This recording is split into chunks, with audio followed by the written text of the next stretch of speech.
Herb London from the London Center for Policy Research. President, Herb, let me start with you. Lost in all of this really was the Section 232, the national security aspect of it.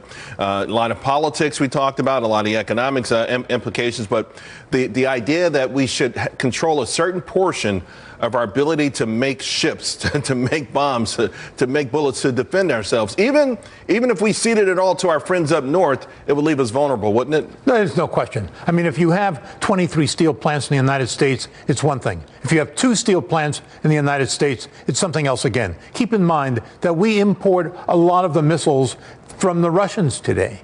Now, again, you don't want to think of the Russians as an enemy, but they are a rival. When you think about steel, same sort of thing. We take a lot of steel from China. We get most of it from Canada, but we get some from China. Again, China's a rival. Do you want to rely on rivals when, in fact, you may be in some sort of conflict?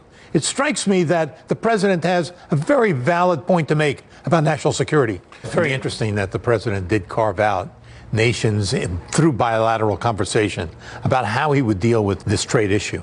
So it's not as if he had a blanket view of this matter for all nations. He was saying Canada and Mexico will deal with them differently. And when he talked about the carve-out, it's also true, and I think that DeRoy is making a very interesting point. Yes, these people can certainly manufacture in the United States. Makes a lot of sense. Let's talk about, of course, also NAFTA, right? Because we know that it feels like this obviously was a smaller portion of a much larger negotiation, and that's NAFTA, retooling NAFTA. It's very, very contentious. Do you see us getting any concessions, Herb, from Mexico and Canada? I think there probably will be some concessions, but it's largely a question of looking at this with a kind of granular examination of what is in both of those trade agreements. By and large, there have been jobs that are created. In a kind of Schumpeterian analysis, a lot of jobs are destroyed. I think I'm very sympathetic to the point of view that you've expressed. But at the same time, it's also true a lot of jobs were created.